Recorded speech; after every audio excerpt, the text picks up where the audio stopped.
grâce de Dieu soit avec vous tous. Bonjour mes chers frères et sœurs, les amis de la prière matinale, bonjour et grand bonjour à vous tous. Vous-même qui toujours connecté avec nous, qui déjà abonné, qui toujours tendez nous pratiquement plusieurs fois ou chaque jour ou chaque matin, ça dépend.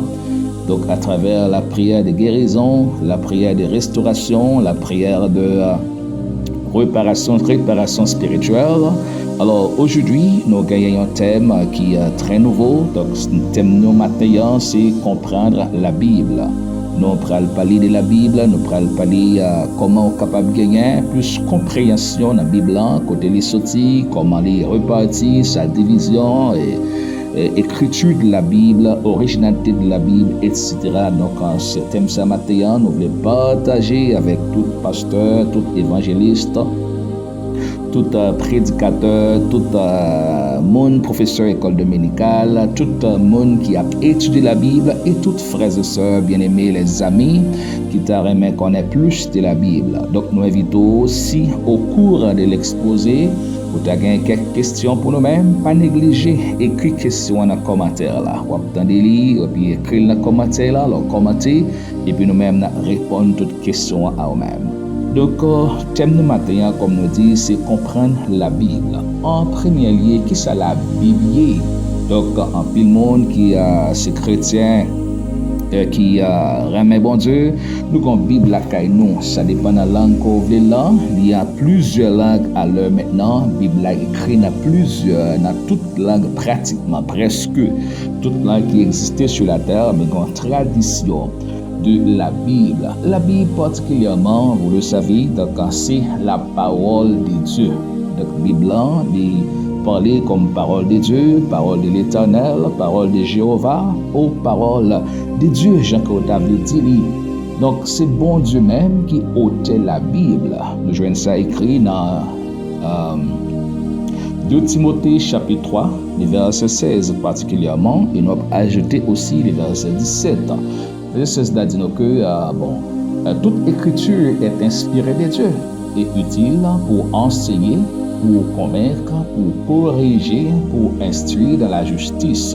Et le verset 17, afin que l'homme de Dieu soit accompli et propre à toute bonne œuvre. Alors, la Bible, c'est une révélation surnaturelle qui fait étape par étape, qui montre nous qui laisse bon Dieu, qui s'harmonie devant bon Dieu et qui qualité relation de ta doit développer avec bon Dieu. Donc, on l'a dit clair, la Bible est inspirée de Dieu. Elle nous dit inspirée, le créole là, il est encore plus clair. Si moi t'es capable de mettre version créole là, actuellement pour même, ou t'as essayé d'entendre comment dit en créole, eh bien, qui dit tout ça qui est écrit dans le livre là, c'est dans l'esprit bon Dieu à y sortir. Il a servi pour montrer mon vérité, pour combattre mon qui n'a l'erreur, pour corriger mon qui a fait faute, pour montrer yo qui gens pour yo vivre bien devant bon Dieu. Comme ça, il y a un monde qui a servi bon Dieu, il tout paré, il gagne tout ça il besoin pour faire tout ça qui est bien. Donc, lorsque nous dit que la Bible dit que c'est inspiré de Dieu, ça veut dire c'est dans l'esprit bon Dieu qu'elle sortit. Donc bon Dieu lui inspiré les auteurs, les hommes qui ont écrit la Bible, bon Dieu parlait dans eux, il saisit connaissance, il utilise sagesse pour être capable de transmettre dans la Sainte Écriture. Et la parole là pour enseigner nous, ça veut dire pour donner nos connaissances, pour donner nos sagesse, pour donner nos compréhensions. Et là pour convaincre nous tous, ça veut dire lorsque nous faisons erreur, lorsque nous commettons un péché quelconque, quand même j'en dis dans hébreu, parole là son couteau à des tranchants, il pénètre tout nous-mêmes. Mais il convainc nous des erreurs que nous faisons et il donne nos capacités pour nous réparer les erreurs. Donc il a pour corriger nous. Corriger, c'est réparer en faute. Par exemple, corriger, c'est reconstruire un objet qui est brisé, un bagage qu'on gagne qui est gâté, eh bien, on prend lui, on balaye en forme, en réparation. Donc la parole de Dieu, il est là aussi pour les réparer nous. Lorsque nous faisons faute, il est là pour corriger nous. Et ensuite, il est là pour instruire nous, pour nous éducation, formation surtout spirituelle, de ça que nous besoin connaître pour nous capables de faire bon Dieu plaisir dans toute intégralité. Et lorsque nous faisons une parole là, il dit par là pour les équiper nous, pour les préparer nous pour le ministère. Donc c'est ça dire le verset 17, afin que l'homme de Dieu soit accompli et propre à toute bonne œuvre. C'est-à-dire parole là, il est là pour les enseigner nous, pour les convaincre nous du péché, pour les corriger nous, pour les instruire nous dans ce qui doit, ce qui est bon, comme ça pour nous capables prêts pour nous faire le travail de Dieu. Donc la parole de Dieu, la Bible, et mon chers frères et sœurs, c'est purement et simplement la parole de Dieu. C'est Dieu qui a inspiré dans les auteurs. Donc, et nous joignons dans Hébreux chapitre 1er aussi, qui dit que après avoir autrefois, à plusieurs reprises et de plusieurs manières, parlé à nos pères par les prophètes, Dieu, dans ces derniers temps, nous a parlé par le Fils qu'il a établi héritier de toutes choses par lesquelles il a aussi créé le monde. Donc, c'est-à-dire, après avoir parlé à plusieurs reprises, c'est-à-dire plusieurs occasions, de plusieurs manières, plusieurs façons, on a utilisé la révélation, les songes et même la nature pour parler avec les hommes dans le temps. Donc maintenant, il a parlé par Jésus-Christ, qui est son Fils. Donc, c'est-à-dire, la Bible est simplement et purement la parole de Dieu. Et non pas jeune apôtre Pierre, dans 2 Pierre, chapitre 1er, qui a dit, car ce n'est pas par une volonté d'homme qu'une prophétie a jamais été apportée, mais c'est poussé par le Saint-Esprit que des hommes ont parlé de la parole de Dieu. Donc, mes chers frères et sœurs, nous n'avons pas besoin de prendre plus versets, plus arguments. Donc, sincèrement, origine Bible sorti dans le crâne tête bon Dieu, dans la conscience bon Dieu, dans l'esprit bon Dieu, le créateur, le maître de l'univers. Donc, la Bible, elle est écrite dans l'originalité, c'est-à-dire dans le premier moment que la Bible a écrit, il y a trois langues particulièrement qui étaient utilisées pour écrire la Bible. Quelle langue était, s'il vous plaît? Nous avons la langue hébreuse, nous avons la langue araméenne ou araméen, nous disons ça en créole, langue hébreu, langue araméen et grec. Nous avons tout l'Ancien Testament, majorité, grande, majeure partie, l'Ancien Testament, pour ne pas dire tout, il était écrit en hébreu par les Juifs. Araméen, c'était une langue pratiquement qui était presque similaire avec la langue hébreu, mais nous avons quelques parties, particulièrement dans le livre de Daniel, dans Esdras, quelques parties dans le livre Sayo, c'est écrit en araméen. Et grec, c'était tout le Nouveau Testament, c'est écrit dans un grec qui était très simple, très clair pour monde comprendre, qui était les koiné. Koiné, c'est un grec qui était écrit le Nouveau Testament, que tout le monde peut comprendre parfaitement, correctement, ça que exprimer. Donc, ça te prend environ 1500 années. Je dis bien environ 1500 années. La Bible est capable d'achever et écrire. Donc, tu as gagné environ 40 auteurs qui ont été utilisés, qui ont contribué de la rédaction de la Bible. Parmi auteurs saillants, de toute ta vie dans des périodes différentes, dans des siècles différents, dans des limites, des contrées différents, et après que, malgré que ta vie dans époque, dans temps, dans lieu différents, eh bien, yo pas en contradiction. Parole yo tombe d'aplomb, yon ak l'autre, une connexion de Genèse à Apocalypse. Donc, ça veut dire que c'est pas l'homme vraiment qui t'a écrit la Bible, c'était bon Dieu qui t'a inspiré, qui t'a saisi l'esprit homme sayo pour te permettre d'écrire la Bible. Parmi 40 hommes sayo, c'est celui une là-dedans qui n'est pas juif, que la tradition a porté que Luc, l'auteur de l'évangile d'après Saint Luc et l'auteur de l'Acte des apôtres du Nouveau Testament, eh bien, lui-même, la Bible a dit que les pas un juif, les pas hébreu, donc toute l'autre source c'était juif, qu'il y a. Donc, parmi eux, comme je dis, il y a un monde qui était berger, qui a occupé mouton. Hommes qui étaient dans la savane, qui a occupé mouton. Il y a un docteur parmi eux. Il y a des érudits, des chercheurs, des savants, des hommes qui étaient très poussés de la lettre, à savoir Daniel, Esdras et Daniel, des hommes très forts. Il y avait aussi des prophètes, il y a des rois et des pêcheurs, des hommes qui ont pêché poisson. Donc, bon Dieu utilisait des différentes catégories de personnes pour les capables de mettre écrit tout ça à la portée de moi-même, à la portée de nous tous. Donc, nous dit que dans la langue originale, la Bible, il y a 3 langues. Il y a hébreu, araméen et grec. Donc, à l'heure actuelle, presque dans toute langue qui existait sur la terre, il y a une tradition de la Bible. C'est pourquoi nous avons la Bible en espagnol, en créole, en français, en anglais, en chinois, c'est-à-dire en mandarine, en portugais, dans toute langue qui existait, il y a une tradition. Donc, tradition, ça y est capable de des erreurs là-dedans. Mais la tradition originale, il n'y a pas d'erreur, elle est inhérente, elle est fiable, et puis elle est capable de croire là-dedans. Donc, nous retrouvons aussi la Bible là, les composés environ de 66 livres, ça que nous gagnons. Alors, 66 livres, c'est pour les protestants. L'Église catholique, je crois que la Bible a gagné 73 livres, il a gagné 7 en plus. Mais nous, les protestants, nous avons 66 livres qui repartit en 2 grands testaments. Nous avons l'Ancien Testament qui est composé avec 39 et le Nouveau Testament lui-même qui gagnait 27 livres. La Bible gagnait 1189 chapitres, 31 173 versets et l'âge de la Bible environ 2000 années. La Bible a gagné 2000 années environ comme l'âge, comme année lignée sur tête. Donc, la Bible a grand monde. La Bible a grand monde.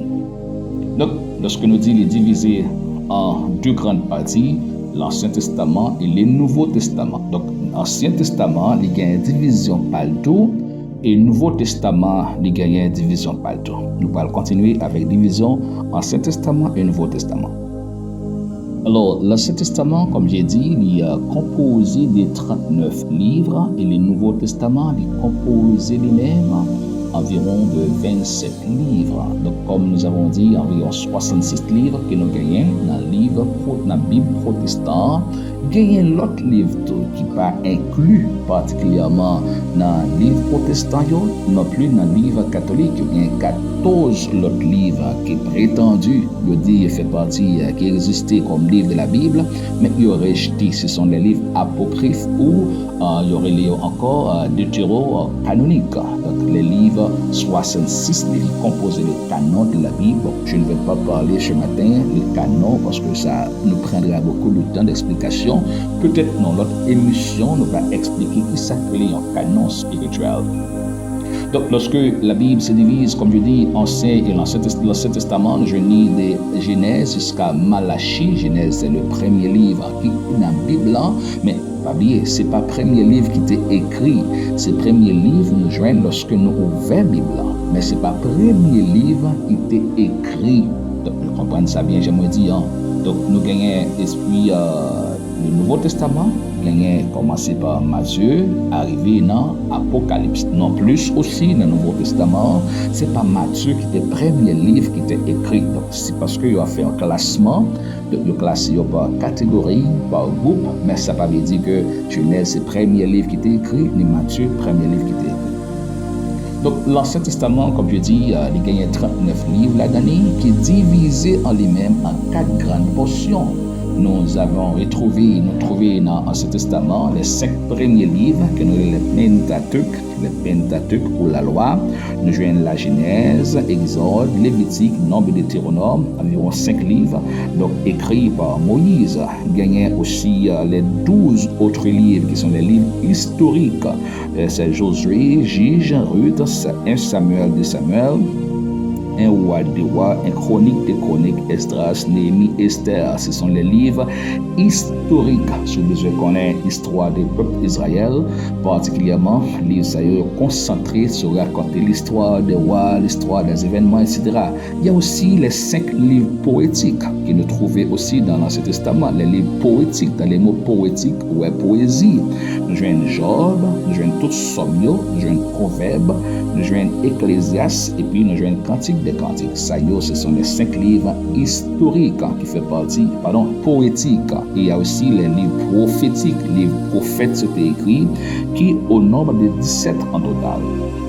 gagné 5 là-dedans, il y a réparti comme 5 prophètes majeurs, aux prophètes, les grands prophètes. Lorsque nous disons prophètes majeurs ou grands prophètes, ça ne veut pas dire que tu es plus grand que l'autre, que tu as plus valeur. Donc c'est parce que le livre est écrit, tu es plus grand, tu as un livre qui est grand à pile. Je crois, le livre de Jérémie, il gagne 52 chapitres. Et le livre d'Ésaïe, il gagne environ la dernière, laisse-moi vous dire, pratiquement 66 chapitres. Et Malachie, je crois, seulement 4 chapitres. C'est-à-dire que livre des prophètes, il gagne même 3, 4 à 5 et 9 chapitres comme Amos. Donc, c'est-à-dire que c'est pour raison ça, il y aurait les grands prophètes et petits prophètes. Grands prophètes, c'était Ésaïe, Jérémie, Lamentation, Ézéchiel et Daniel. Donc, la Lamentation, c'est même Jérémie qui écrit toujours. Mais on ne peut pas mettre parce que lit comme personne, on met comme c'est comme livre.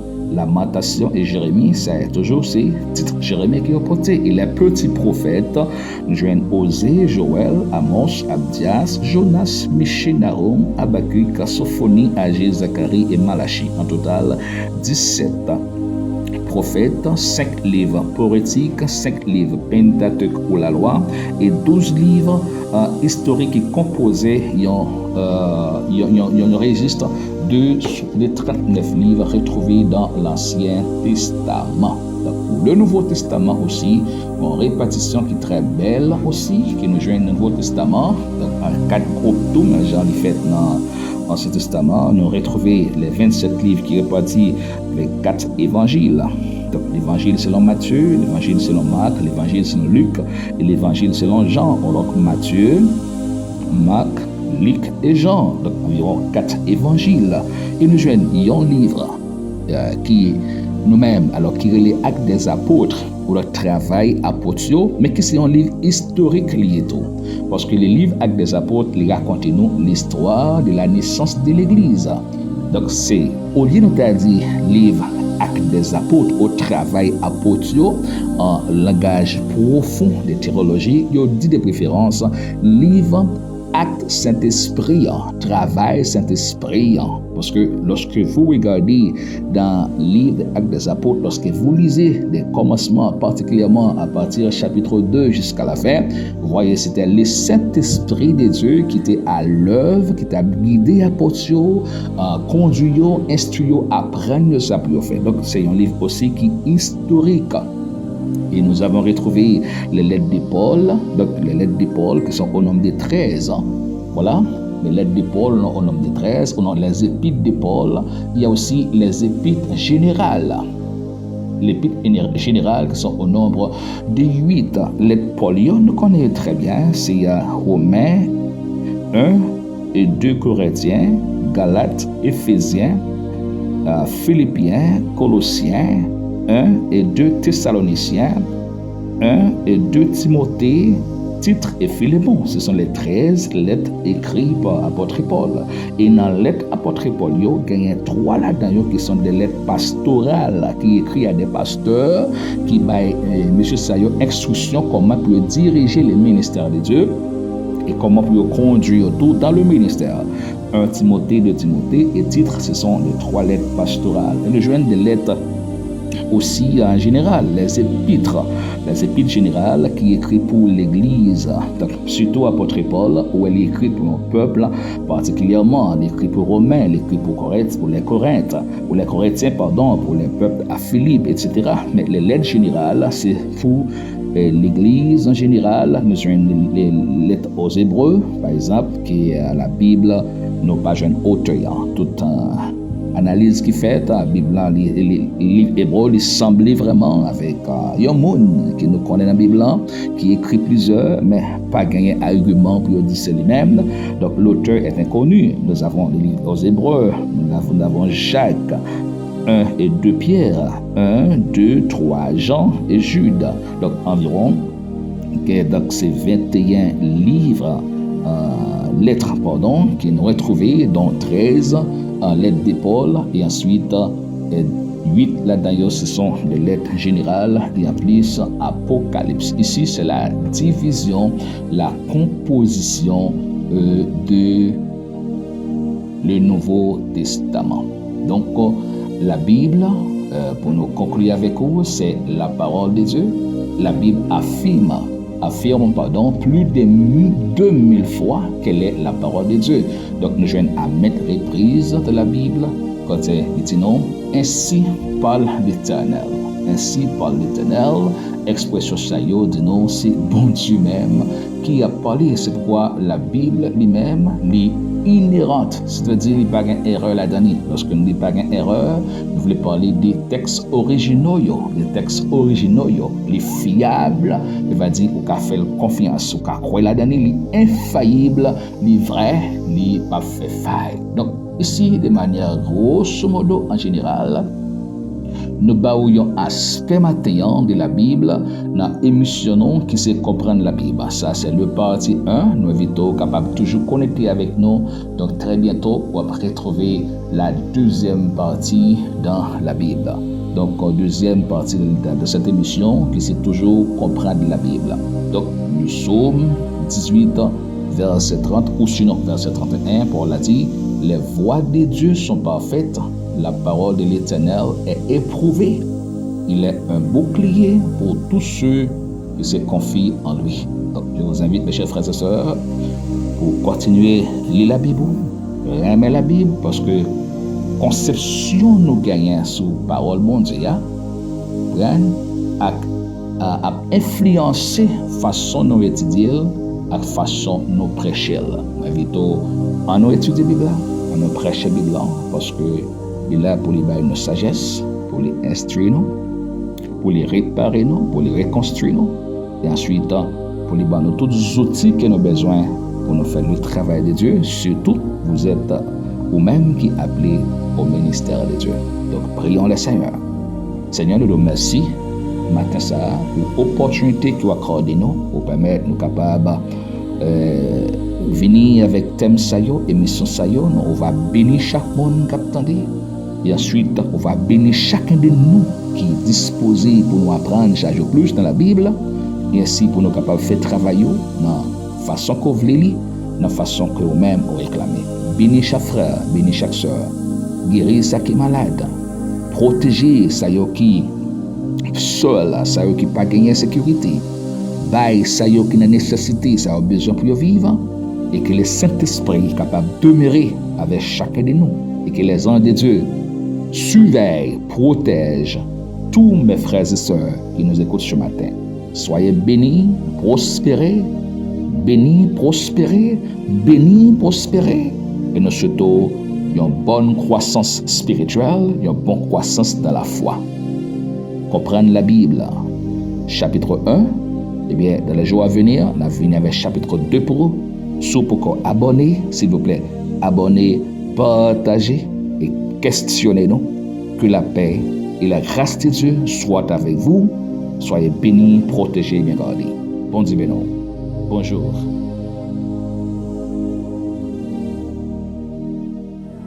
Le grand jour s'est levé. Dieu nous a visités. Voici des temps nouveaux. Chantons gloire à l'agneau. Nous recevons de Christ ce qu'il avait promis. Le Saint-Esprit est là. Yeah. Le grand jour s'est levé. Dieu nous a visités. Voici des temps